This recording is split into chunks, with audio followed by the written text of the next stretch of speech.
I want to talk about the flooding recovery just a little bit because I know from experience, this is the time period when people actually really need help. And I know we already talked about the FEMA stuff being late and get there, and that's all one issue of it, though. If you've never done flood recovering, folks, you need to go do flood recovering so you have a frame of reference, because until you muck out a house and you don't understand that there's just layers of filth and mud, and you manually have to pull it out of carpets and linoleum and walls and drywall. If you've never done it, you need to go do it so you understand what's going on. Any house that floodwater touches has to be rewired electrically and signed off on zoning codes. This is a city, especially places like Triadelphia, they've got infrastructure issues because it rips out all the water lines. Walk through, because you basically stopped reporting and you went and picked up a shovel and got busy on this stuff. So tell people what it's like, because now after that, people are extremely generous. You get that big surge of help right off the bat. Right now is actually the really hard part because people have to make housing decisions. Some of that initial funding's kind of gone. The media coverage has gone away. Refocus on what flood recovery is like now that the funerals are done and the really, really hard work starts. Yeah, Andrew, it was, this is the first time I ever experienced a flood like this. And it was emotionally intense. I have a separate job that's not journalism. Journalism is not paying my bills yet. When it gets to that point, we'll be so happy to get to that point. That first week, I think I worked 2 days, and I looked at my boss, I look at my coworkers, I say, I can't be here. It doesn't feel right being here. We had people that could fill in for me. And so I said, if we have people that can fill in for me, then I got to go do this thing.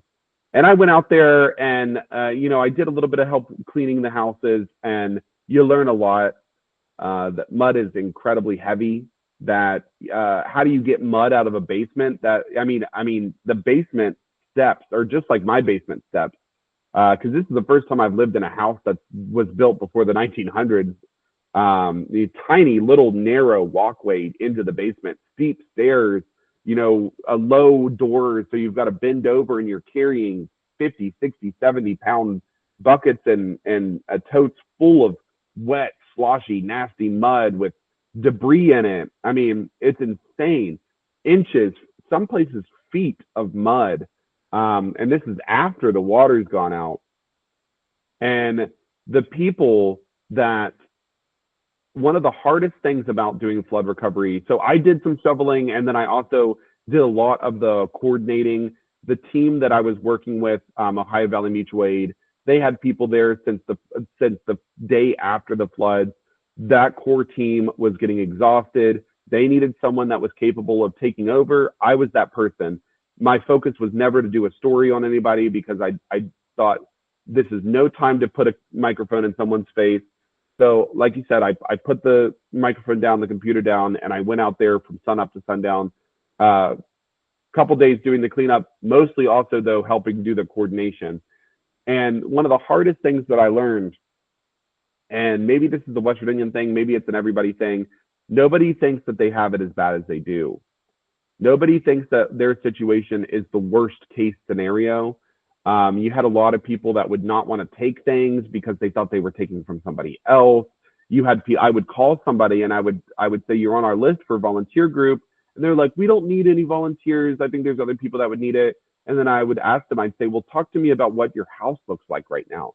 Oh, we just have a couple of inches of mud in the basement, and it's really not a big deal. And you become a little bit of a social worker where you're having to convince people.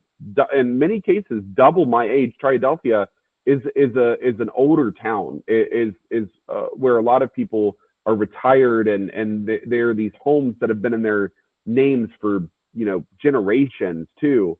You're having to tell people that it doesn't matter if somebody has it worse than you. Your situation is not good. Let us get somebody out there to help you.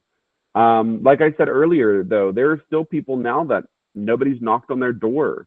I heard stories of people saying that they felt abandoned because nobody was coming to them.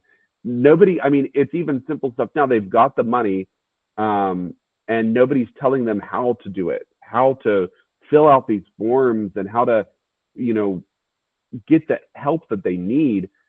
The first couple weeks, there was a huge push of volunteers. we almost had too many volunteers. It became hectic. It was chaotic. It was, beautiful too at the same time. It's hot and it's sweaty and I'm getting sunburnt. And one of the things, I'll be a little, I was drinking so much water, but I'm standing in the sun. And for a week, I just did not pee during the day because my body was just recycling this water so fast. It's a weird thing to say, but man, everybody that was there volunteering with us felt the same way. They just could not pee. It's a weird thing to learn. And then week 3 came and we were getting 3 groups of volunteers. And you've got a list of people that need help and it starts to break your heart. And then a couple of days later, you've got 1 group of volunteers that's going out. And so now instead of measuring success on the amount of houses, you're measuring success on what you're actually able to finish. And now you're at a point where there are people that are still every single day. I've had to go back to work now. At some point, the bills do have to be paid. And so now I've got to go back to work. There are people that have the ability to still be out there volunteering. And every day I see them say, is anybody willing to come help me? Can anybody come out and help me? People still have mud in their houses. We learned about a lot of hoarding situations. People have a lot of stuff in their houses that's completely ruined that needs to get out of that house. People still have mold. People still have drywall that's not, needs to be torn out and replaced. And FEMA's not going to make them whole. My friend just got her FEMA check. It was something like $20,000-$30,000, which is an amazing amount of money. But if they just were solely relying on FEMA, that would not get them anywhere near whole. You're talking about rewiring houses, and that's so real. Most people's HVAC systems are in their basement. So when that floods, the HVAC system is ruined. The water for a lot of people went to their basement and up into their first floor, in some cases several feet into the first floor. So now you're also having to change out that ductwork that's in there, and that you get to tens of thousands of dollars doing something like that.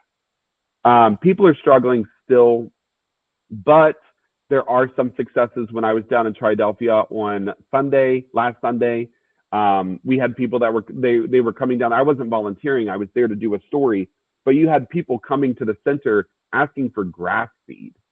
I mean, that's a real mark that we've gotten to a point now where people's needs are met, and now they want grass seed to reseed their lawn that just had a raging river flow through it a month ago. It's completely bare. And I think that's beautiful. And the last thing I'll say on the flood recovery is I asked Amy Jo, I said, there's going to be a new normal here, because Amy Jo has been out at Triadelphia United Methodist Church every day. And I said, so there's going to be a new normal. It's not going to look the same, but I'm curious, at what point do you get to a point where you can look back and say, we've entered that new normal? We're no longer in crisis mode. And Amy Jo had experience down in 2016 as well, doing flood recovery with those people. And it was about the same time when the floods hit, was in the summertime. And she said, when we get to Thanksgiving, I think that's going to be a good time for us to look back and see where we're at. And to think about that, I mean, we are just now in the middle of August. Thanksgiving is months away.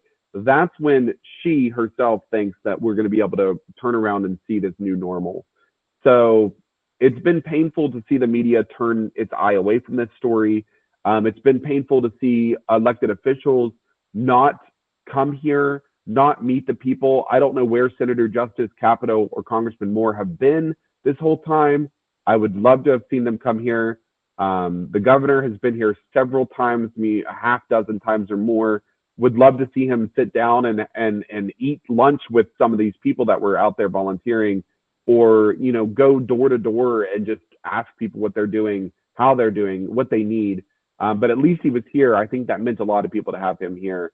Hopefully some of these people will come here before it's too late, because a lot of these people out here, they feel abandoned. It took 38 days to get the federal declaration. Meanwhile, places like Rio Decio, New Mexico, got their declaration on the same day it happened. Their flood happened. Another tragic flood. I'm not trying to pit two communities against each other, but yeah, all to say, flood recovery, it's a marathon, not a sprint. It's still ongoing, and we're not even halfway to getting back to any kind of normalcy that these people can have.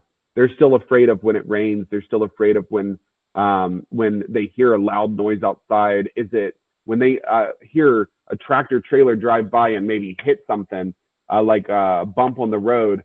Their fear, a lot of them, their fear goes to, is that another tractor trailer hitting a house? Because those were the sounds of that night. I mean, it's really tragic. They're getting there slowly, but there's a long way to go. And so hopefully people still pay attention to this area as we continue that recovery. Joseph Hudson, he does great work. Let folks know about the Wheeling Free Press. You've got